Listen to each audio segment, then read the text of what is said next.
Welcome to the Technical Writing Success Podcast, where we help you get smarter than your competition. This is episode 149. I'm Fred, your host. And I'm Daphne. Today, we're looking at a really interesting review of, well, probably the most dominant AI writing assistant out there, Grammarly. That's right. The source material we're digging into is the article Tool Review, Grammarly. It was written by our own producer, senior technical writer Kurt Robbins, and published pretty recently, October 2025. Okay, so our mission today, and this is really crucial if you're a technical writer or maybe an IT pro listening in. Yeah. We need to unpack how this tool, which, let's be honest, started out focusing on grammar basics, right? Yeah, commas and things. How it actually functions today in, these high-stakes corporate settings. We're looking at the promise, the huge gains maybe in governance versus some of the frustrations, the friction it causes for expert users. It's almost unavoidable, isn't it? If you're producing documentation, client proposals, serious internal comms, you're either using Grammarly yourself or your company is probably making you use it. Right. So we really need to get our heads around the strategic trade-offs involved. Okay, let's unpack this then.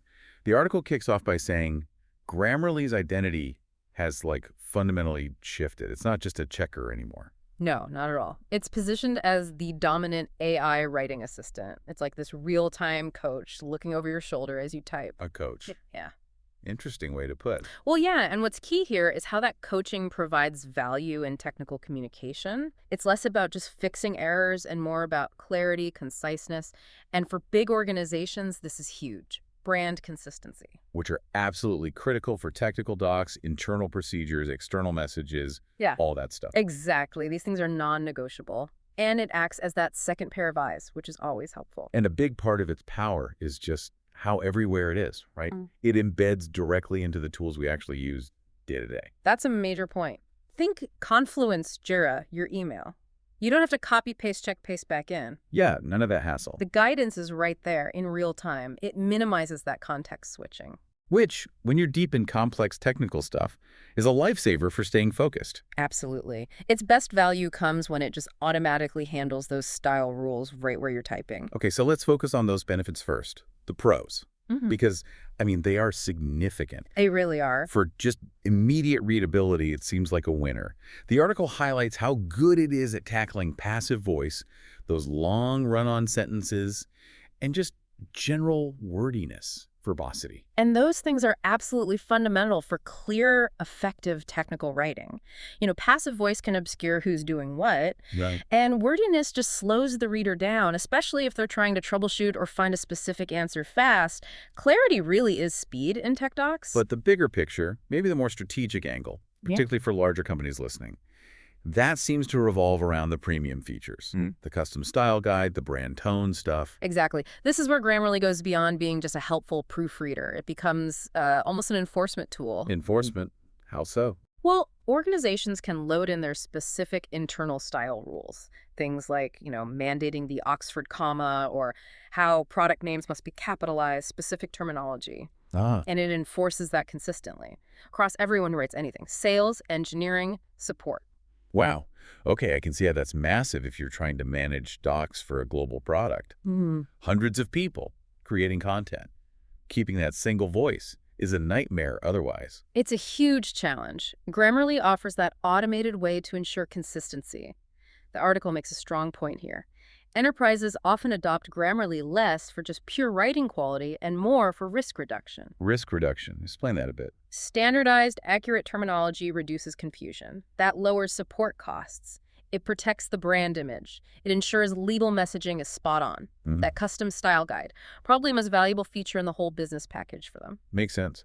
And what about the newer AI features, the generative stuff? Yeah, those are adding real productivity boosts too, like quickly simplifying a really dense technical paragraph for maybe a sales team or an executive summary. Or even just drafting an outline when you're stuck staring at a blank page. Exactly. It gives writers a bit of acceleration and also acts as a kind of translation layer. You might need to write for engineers 1 minute and then non-technical stakeholders the next. It helps with that pivot.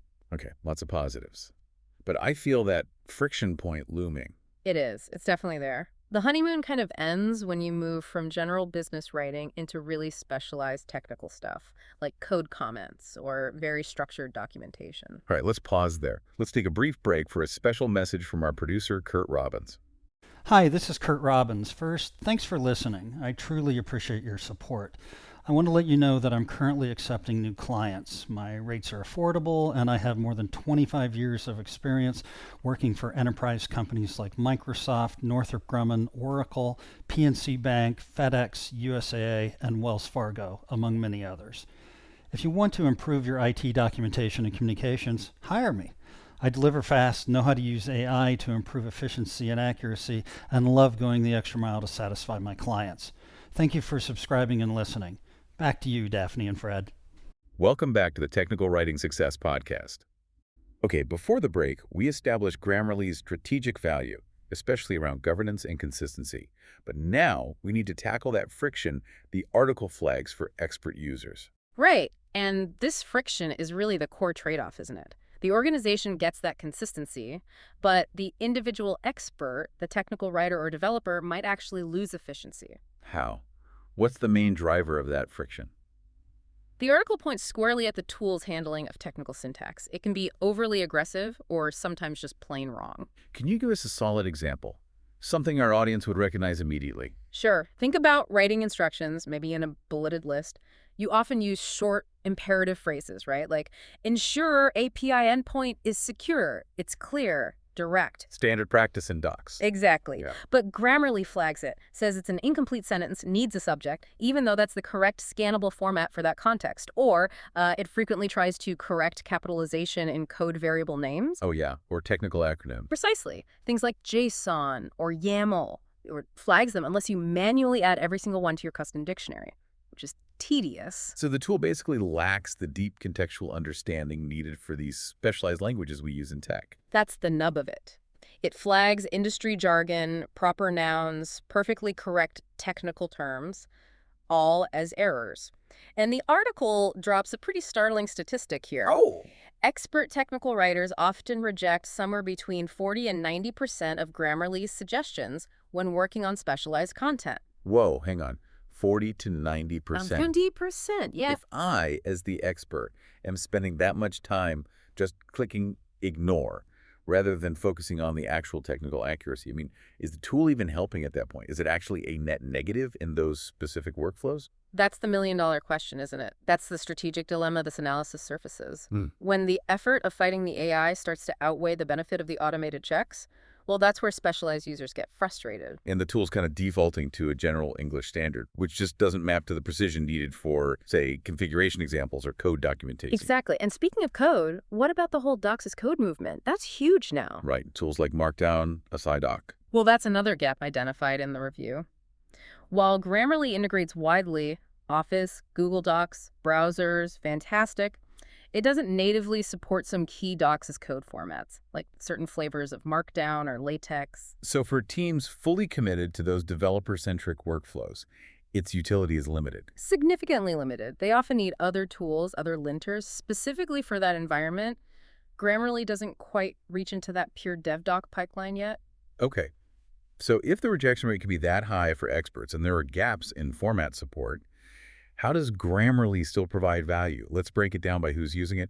The organizational audience seems key here. Yeah, you really have to connect the why, the strategic reason for buying it, to see the value proposition clearly.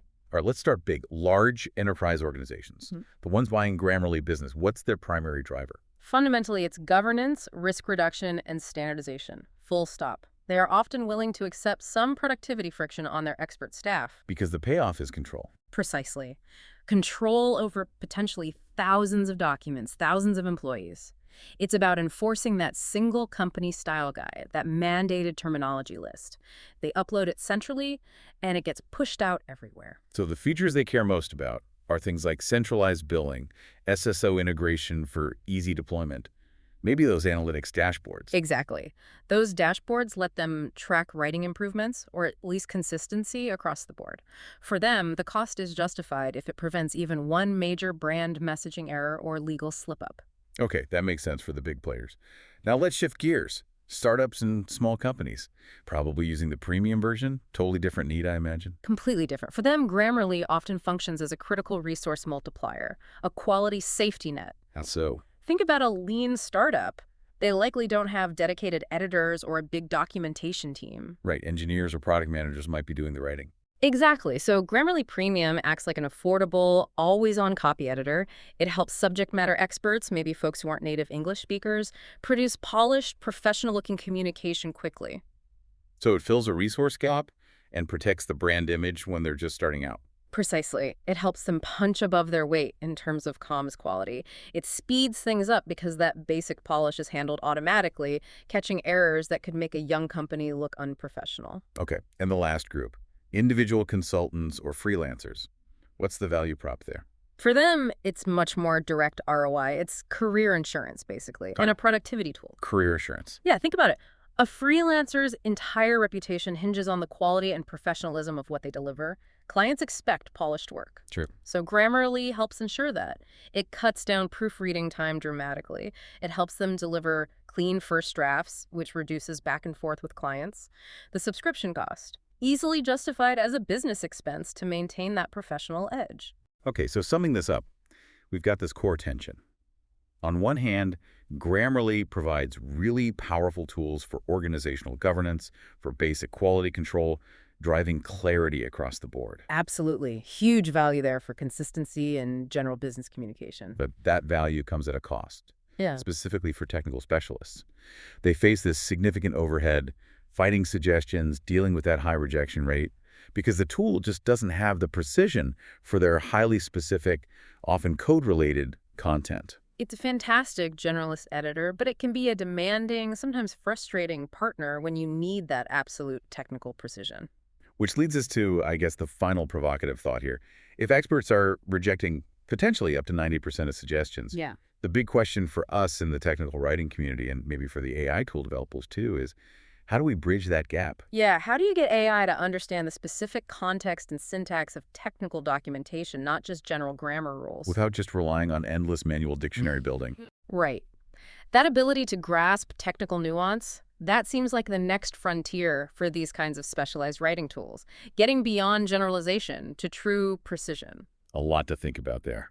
Thank you for listening to the Technical Writing Success Podcast from Kurt Robbins, where we help you get smarter than your competition. Remember to like, subscribe, comment, and share. We'll see you next week.